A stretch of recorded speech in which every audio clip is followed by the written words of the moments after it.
eyes closed and dreams go free.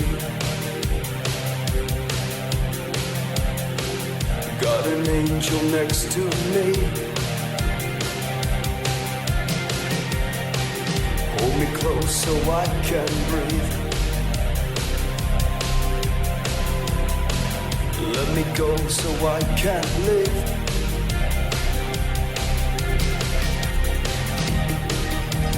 Where do we go from here? Take me far away, so we can stop the time. Shh, Captain Rion, we got him on the run. Captain Rion, smoke him. Where do we go from here? Take me far away, so we can stop the time, and love will take its place. It will be tonight when I turn on the world for you. It will be tonight when I turn on the stars for you. It will be tonight when I turn off the world for you. It will be tonight when I turn up the stars. I turn up the stars for you.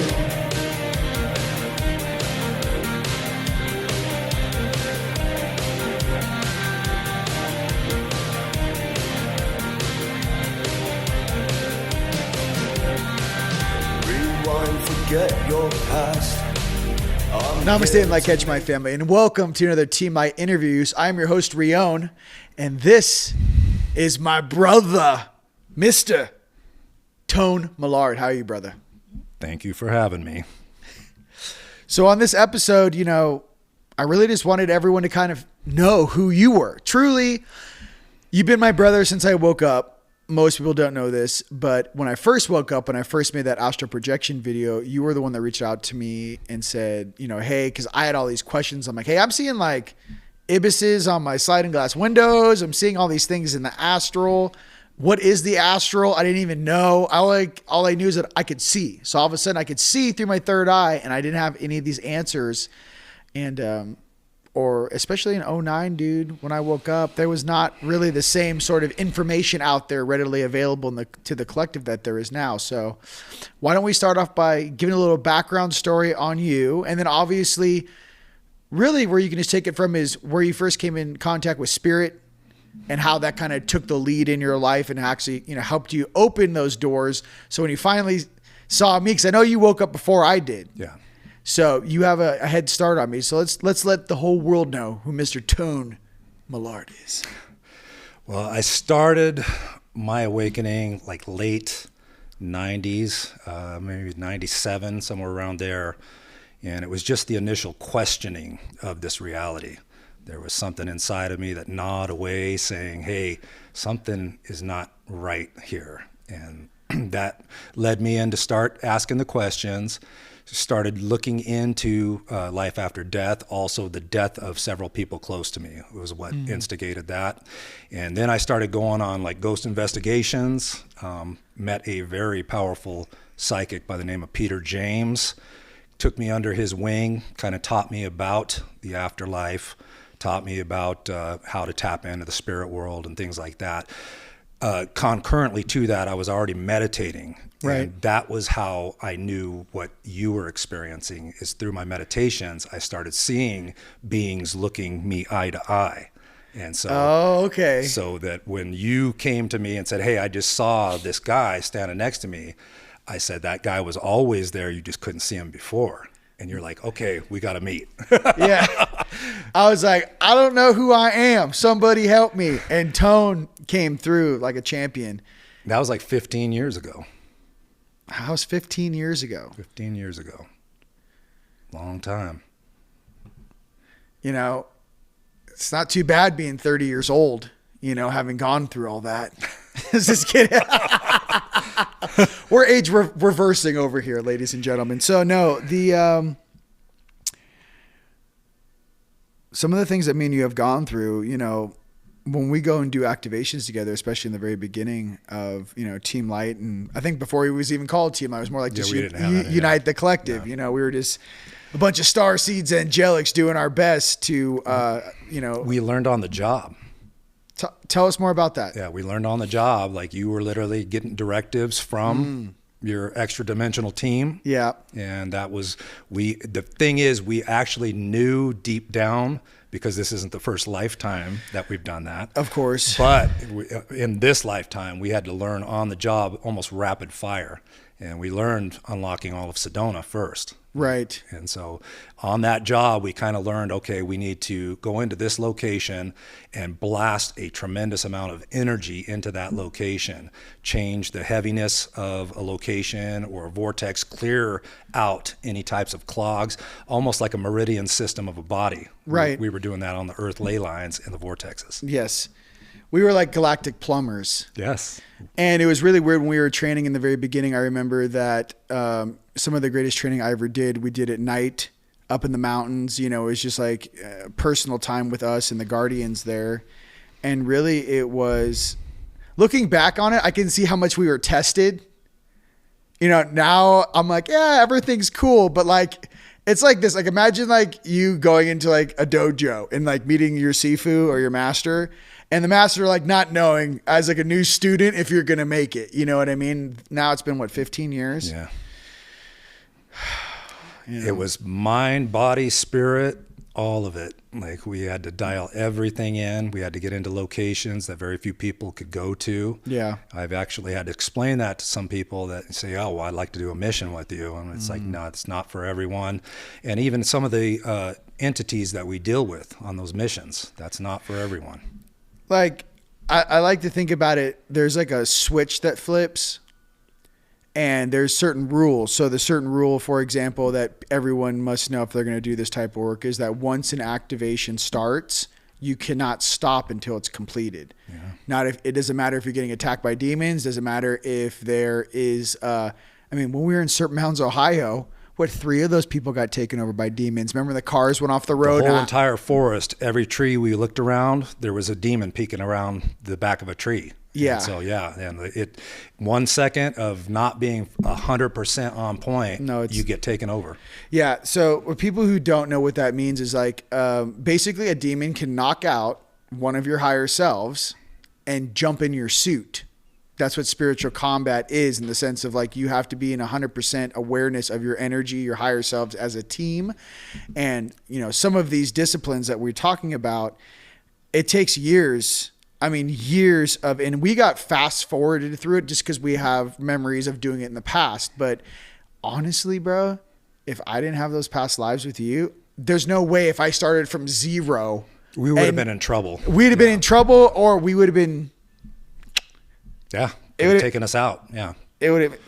Well, which we almost did a couple of times. We had some hairy stuff a couple of times. So we did. Well, you're not doing it right unless you almost die. That's where we said we're like band of brothers, multi-dimensional mercenaries.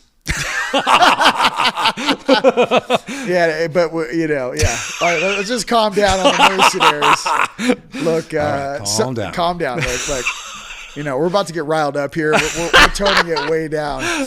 No, so, you know, a lot of the stuff that we do and that we did, still doing, you know, shifting the grid, a lot of us indigos that came down here, our main function was to really carry the sword and the shield, and no matter what this planet, you know, throws in your way, to deal with it. Yeah. Because these galactic and universal changes are coming to this planet if the surface dwellers know it or not.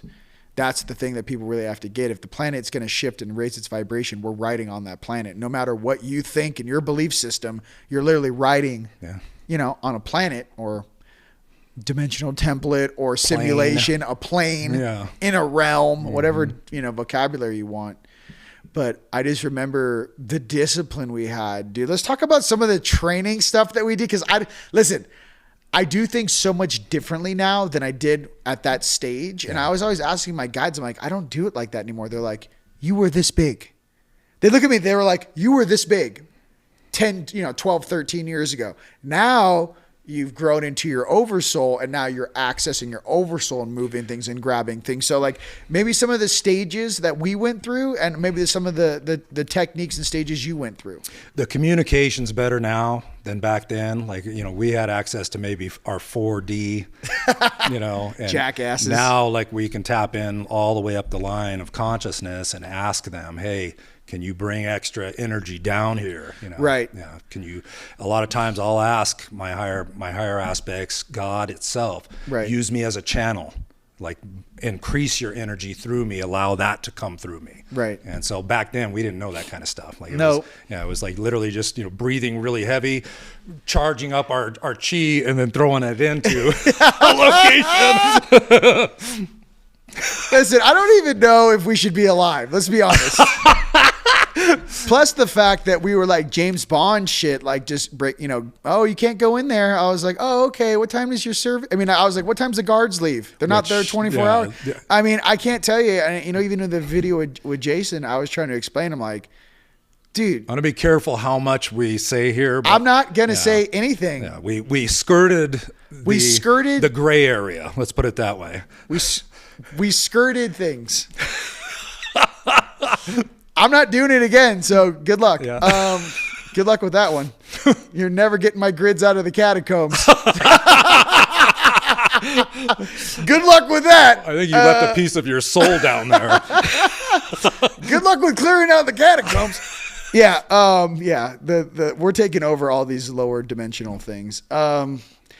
What else? I think our job really was to clear out some of the real most stagnant areas on the planet. And I know there still are some locations we are still going to hit in the future. Yeah. And, people always ask me, when I do my lives, when can you come help out this area? Or when can you come out help out this area? My main thing is that you guys reach out to us. It goes to my subconscious, and our upper dimensionals are really the ones that are going to decide, because to be clear, usually we don't get called in until it's already been past negotiation time.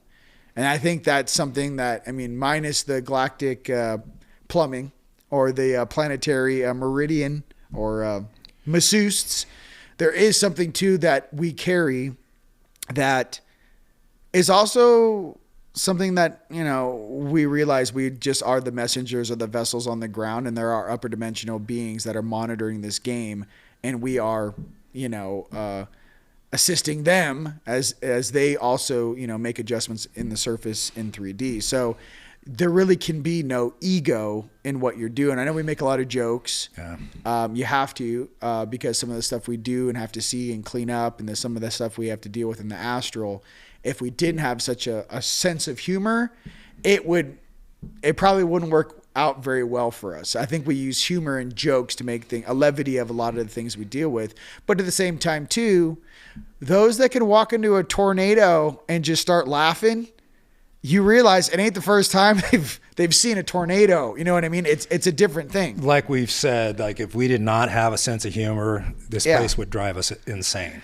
Yeah. And all the things that we've done in the past, but even to what you were saying there, a lot of times we still do the roto-rootering just from this location. Like from our own homes, we can drop into certain areas. It's just when it's really pertinent, that's when we go physically boots on the ground to a certain place that you can't remote view or jump into from a distance. And that's where we kind of go next level when it's needed. My favorite... Okay, listen, now we're going to go tick for tack. It's going off the rails. My favorite is grabbing jackasses that think they're untouchable. Yeah. Now you go. Yeah. Well, and that's what we basically are here to do. Like, if they are, for me, it's if they're violating another soul, that's all bets are off. Normally if I'm dealing with a soul and the soul's got some issues, I'm going to be gentle. Right. But if I'm dealing with the unensouled and they're hurting someone, like you, for instance. Right. I've jumped in and it goes a little bit next level, and we can't really get into how far it goes, but on the next episode of Starseed Angelics, we're going to go ahead and keep it right there. There's a lot of data processing. What can I say? It's been an honor to serve this planet, and what have we learned together? Now, I know this is your interview. Okay. This is your interview. I will say something briefly I have learned here, and then I really want you to take the wheel here and through your own experiences, share some of the things you've learned here that you've overcome that maybe you hadn't overcome in past lives.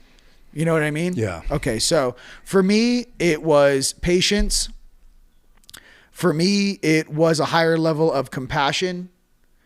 And for me,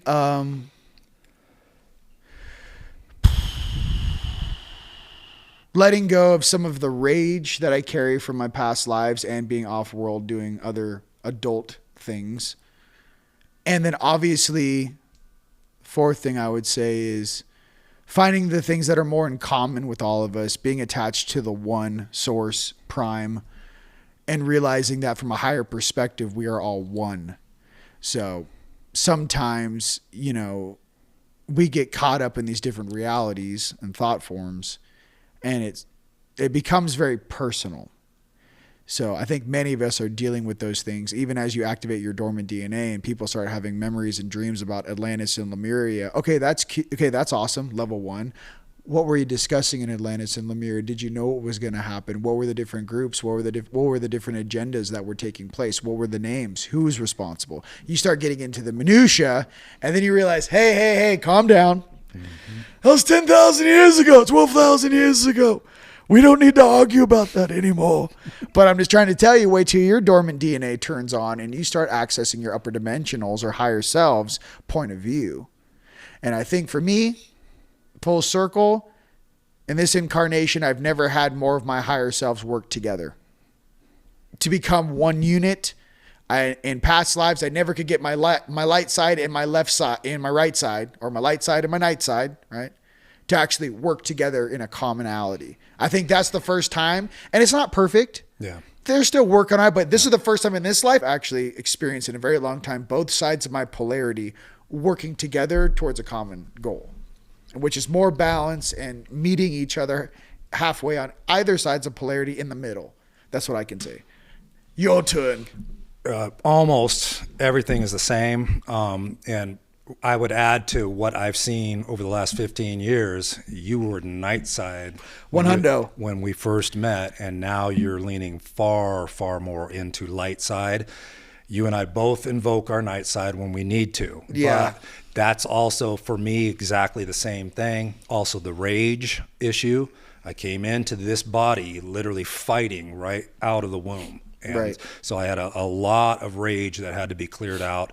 And still, that'll be a lifelong thing, but it's the awareness of it this time around where I catch it before. Right. My main thing, I tell everybody, yes, I'm a light warrior, but I don't have beef with any other ensouled being down here. Meaning, like that. Yeah, I'm not going to hurt another soul if I can. I'm going to do everything I can. I'm not perfect, but right. My main thing is with the non-ensouled, yes. the artificial stuff, the ones that are preying on the souls down here. Right. That's what I came down here, but it's a tightrope that's walked. And so I try to make sure that when I deal with those types of beings, yes, sometimes my night side is invoked because I have to be more fierce than that which I'm dealing with. Right. But as soon as that's done, then I start going back into light side, trying to keep the peace and the calm and make sure that I don't carry that over to any other ensouled beings. We'll be right back after this commercial break. No, I'm just kidding. That was fantastic. We're doing good. Okay, I want to know some things because I have totally white-lighted my own consciousness. I can teach you how to do this in a later video. But remember when I was like the General Anunnaki was in the suit? Can you let people know what that was Number like? 8. My 8D. We called him 8. You literally were militant. And to a point where there was no empathy.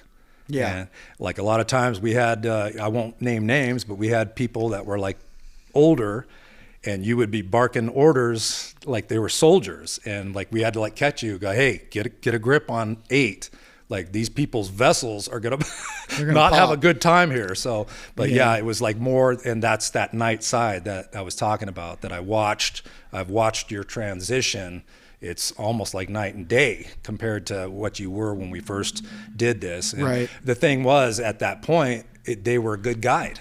They did take us a little bit too far, but they did have that higher dimensional. Well, they were also preparing us for what we were going to be doing, yes. and a lot of it really was, Some of it you needed that to get through that. And we Yeah. still do from time to time. We still do, ask our night side, hey, help me with this battle. I'm going in against some very fierce beings, a whole lot of really dark stuff. Let's clean that out. And then, of course, as soon as we get done, now we're a little bit better at leaning back in and going, okay, you guys go off to the side. Now I'm back in my light side. I want to be calm again. I want to be calm again. No, that's true. I've forgotten so many things that we've done. The thing is that, it's similar to, I guess you would say, in the military. Like, imagine you're asking someone about a mission they did. 1,000 missions. Yeah, 1,000. Yeah, and not only that, dealing with some of the stuff that was left over from the past is something that I think that was maybe we had the greatest brevity or ability to adjust, because some of these beings had been down here for so long causing havoc that the people, even in the modern age, I mean, maybe 5 or 6 humans even remember the names of these beings, not the ones in the storybooks and the books and Kings of Solomon. No, the real jackasses that are ETs that have been running this show behind the scenes for quite some time. And it's interesting now, especially after Istanbul last year, after, we assisted, when that earthquake happened, all those kids, that was gnarly. But that also gave me an opportunity to shift back into Darth Vader, which I had not been in quite some time. After we helped those kids, it took me about 2.5 months to put myself back together again. But it's the craziest thing. It's like we were doing surgery on you while you were there. Like the top of your head was blown off. Like the energy. We were literally patching things back up on your head. That's what we do for each other. No, but really, when I got back here and I was sitting in my own body, and I was just like, it's interesting. I got to feel what it felt like before my heart turned on in 2015. And I realized that in that state, in that frequency, yes, you may be powerful. Yes, you may be dangerous or whatever, but you'll never feel happy. You'll never feel love. It doesn't exist. Yeah. It is, no matter how much pepper you eat, you're never going to taste salt ever. Yeah. So I sat there for about 2.5 months clearing and processing, and I realized, like, I want to be happy again. I want my inner child back. I want to just, you know what I mean? And so that really was the most important thing for me. It was so simple. It's like, I can't be happy, because what happens is you turn on too much. You instantly want to go, I don't belong in this third density reality. That's the first thing it's going to go through. If you wake up and you really wake up and you see like SimCity characters walking by at the grocery store and in the cars next to you, I mean, you're fully awake. Yeah. Where that's going to lead you is into, I don't belong here. I shouldn't be here. On the one hand, it's easier to do that. Yeah. See, because like the soul feels everything so much deeper. Right. And when you switched your heart on, you literally brought more of your soul into play. And so with that comes the empathy. With that comes the telepathy, where you start feeling the collective, right? But at the same token, it also takes you to a whole other level. You can bring in a lot more light, a lot more of God's power. Yes. It comes in because it senses the soul's back on fire. And being your inner child is awesome. To be clear, it is something that literally gives me the reason why to be here. Yeah. I'm excited about Bastrop and seeing all my friends in the audience and be like, what up? And like, I'm excited to be here during the last solar eclipse till 2044 over North America. This thing's biblical. My highest lights never lied to me. And he blatantly said, like 4.5 months ago, he goes, I'm like, what's going on? He goes, you need to do this. You need to book this place. You need to get your family together. Make sure you guys get your downloads and really hold space and hold the light in that territory. So, you know what the tip off is? You see now they're making like it look like it's going to be a chaotic thing. And that's because they know all of these people getting together, a bunch of high vibe people, that's going to shift the entire planet. And they know that. Yeah. And game on, so my whole thing with this is, I cannot wait to hang out with my friends, and I cannot wait to see your presentation. What are you going to talk about? Are you going to do another meditation on your meditation? Yeah. Basically, that's going to be how I'm going to show how I connected to my higher aspects. Right. And it's basically, I call it the observer meditation. Mm-hmm. And it's literally just calling in more presence from your higher aspects to observe the mind, observe the thoughts, observe the emotional state, observe the energy, to be fully present in that moment. And then you connect to what is present what's watching the mind. Once you do that, you're bringing in more of that higher consciousness down into the vessel. And from that point on, it's more engaged with you. Well, that's awesome. Tone, it's been an absolute pleasure having you on Team Light interviews. Was there anything else you'd like to say? No, that's it. Just, you know what, hang on to your hats, because these events that are coming up are going to be very explosive, but it's going to be for the betterment of all of mankind. Till next time, ladies and gents, peace. Peace.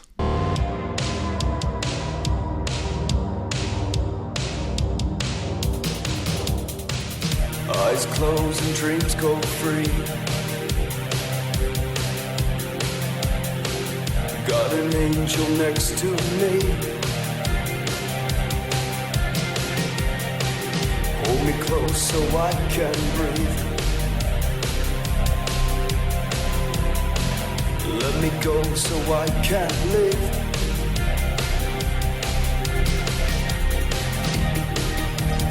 Where do we go from here? Take me far away, so we can stop the time. Captain Rion, we got him on the run. Captain Rion, smoke him. Where do we go from here? Take me far away, so we can stop the time, and love will take its place. It will be tonight when I turn on the world for you. It will be tonight when I turn on the stars for you. It will be tonight when I turn off the world for you. It will be tonight when I turn up the stars. I turn up the stars for you.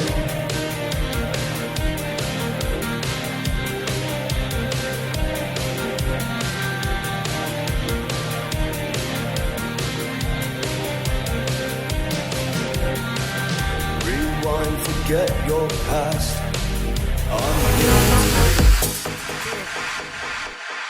Activation.